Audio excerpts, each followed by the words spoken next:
Pro, Air, Mini, or regular, which iPad should you buy? The iPad is widely regarded as a best-in-class tablet, but with so many different versions available, it can be difficult to know which one to choose. To decide, it helps to know how much you want to spend, what you plan to use your tablet for, and which accessories you want to add. The iPad started out as just an oversized iPhone, but over time, its range has expanded. You can now choose from the following models, including 2 different sizes of the iPad Pro. Every iPad runs a variation of Apple's iOS operating system, known as iPadOS. All models can access the App Store and its large library of iPad-specific apps. The iPad can also run smaller iPhone apps if you need them. While all iPad models can access the same software, performance differs considerably. For example, demanding tasks, like video editing or 3D applications, might not run as well on a standard iPad as they would on a Pro. All models offer the same core tablet experience. They're great for watching movies, browsing social media, keeping in touch with friends, making FaceTime calls, and playing games. When you spend more on a Pro model, you're paying for performance and the ability to augment the experience with peripherals. The 7th generation iPad is Apple's most basic tablet. It starts at $329, but you can sometimes snap it up in a sale for as little as $250. At that price point, it's a great buy with a range of uses, including casual home use or educational purposes. The iPad is powered by an A10 system on chip, first introduced way back in 2016 alongside the iPhone 7. So, the chip in the base model iPad is nearly 5 years old. Despite its age, its performance is still solid across the board. Unfortunately, the A10 does show its age when faced with some of the more demanding apps in the App Store. But if you just want something to run simple apps, check email, or browse the web, the A10 is more than up to the task. Just remember, when it comes to more demanding games or other heavy apps, you might run into performance issues. The iPad only offers a maximum storage option of 128 GB.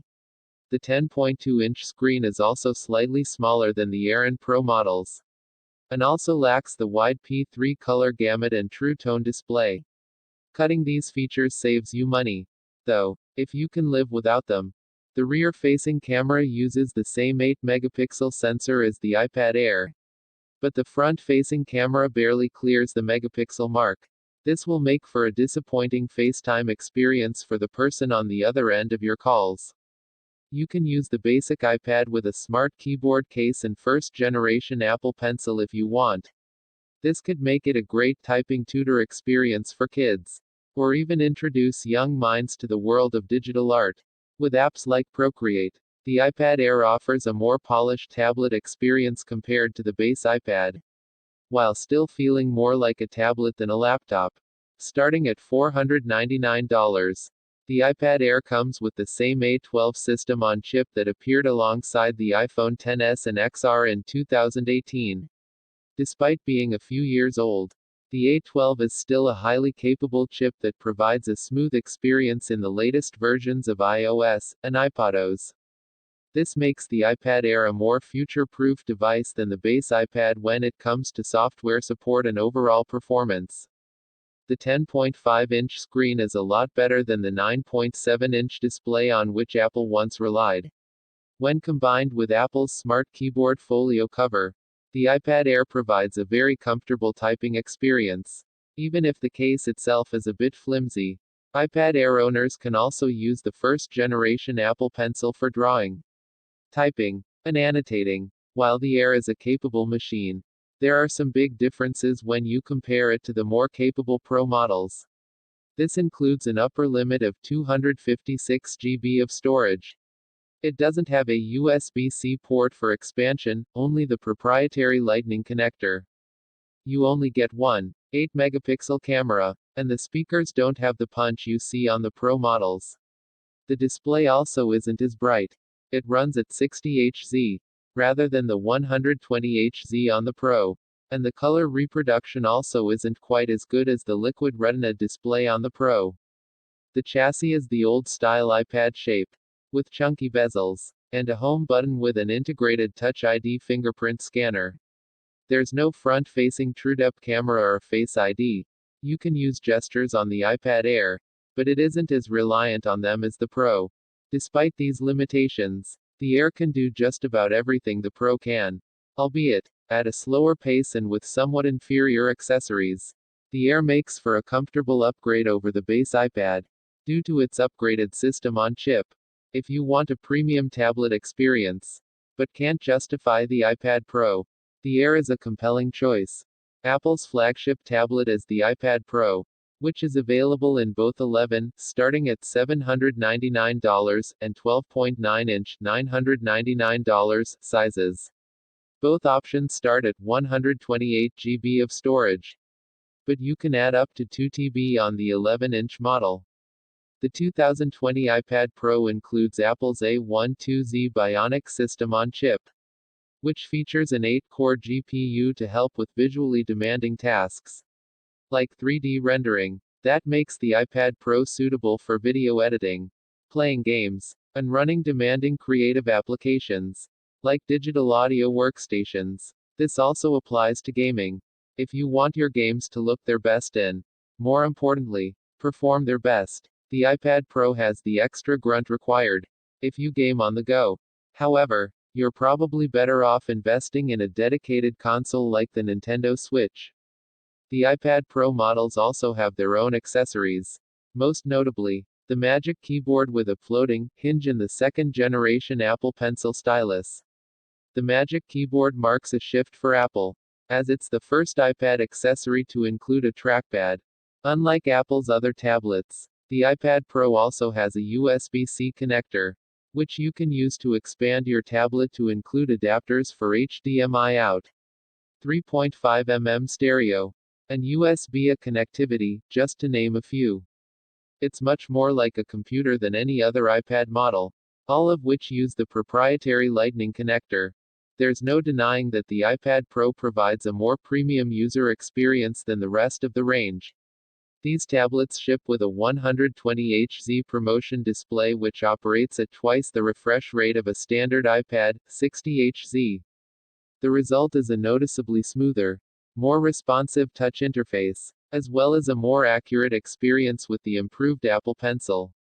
The refreshed unibody design and much smaller bezels make the 2020 iPad Pro look and feel different than the regular iPad or iPad Air.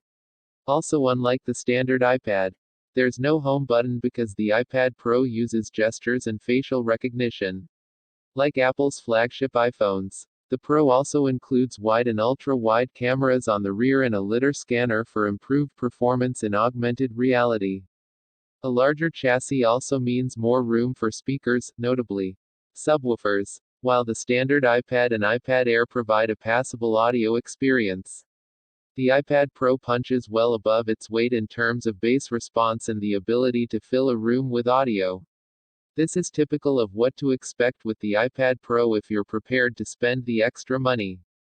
If you're looking for an uncompromisable iPad experience, look no further than the iPad Pro. For most people, the 11-inch model strikes the perfect balance between the portability of a tablet and the productivity of a notebook. For artists and anyone who appreciates a larger screen, the 12.9-inch model will give you more room to work at a premium price point. It's worth noting that an iPad Pro with a set of accessories actually costs more than a base MacBook Air or similar Windows computer. It might be a highly capable machine, but it's not a suitable replacement for a laptop. Finally, we have the iPad mini. This 7.9-inch tablet starts at $399, just $100 shy of the iPad Air. The main difference between the models is the screen size. The iPad mini is almost identical to the iPad Air in every other way. The iPad mini also ships with an A12 chip from 2018, up to 256 GB of storage, and a basic 8-megapixel camera. The display features the same P3 wide color gamut as the Air, with true tone to balance ambient and on-screen white balance. Even the quoted battery life is identical. Aside from size, the main difference is you can't use any of Apple's smart keyboard attachments with the iPad mini because they won't fit. However, you can still use the first generation Apple Pencil as a stylus and connect a Bluetooth keyboard if you need to type. The iPad mini isn't really aimed at typists or artists, though. It's for anyone who wants the iPad experience in a much smaller package.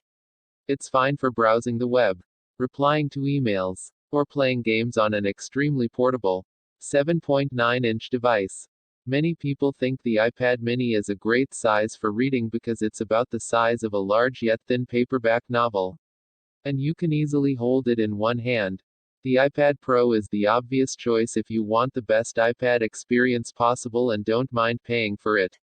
Paired with the Smart Keyboard and Apple Pencil, it provides an excellent typing, drawing, and tablet experience. It might even replace your laptop for many tasks. It's a great choice for artists and professionals who want a powerful touch-based device. If you want more of a tablet than a laptop replacement, the iPad Air is the next logical choice. You'll sacrifice a few things in terms of the iPad experience, though, as it offers less flexibility and power than its pricier sibling. If your iPad is for pleasure rather than business, the Air is a good fit. For a basic iPad experience at a reasonable price point, the iPad won't disappoint. It's ideal for tablet-friendly tasks, like scrolling news feeds, watching YouTube videos, or editing your iPhone photos. It's also a great choice for kids, as there are thousands of educational apps available in the App Store. The iPad mini is hard to place. If you want a small tablet from Apple, this is your only choice. Fortunately, it's $100 cheaper than the iPad Air, but delivers the same performance and features in a smaller package. There's one last thing to consider, and that's whether now is the best time to buy an iPad. Apple's product cycles are somewhat predictable, so it's pretty easy to guess when it will likely upgrade its hardware. To get the most for your money, buy your Apple gadgets near the start of their product cycle. Text source, howtogeek.com.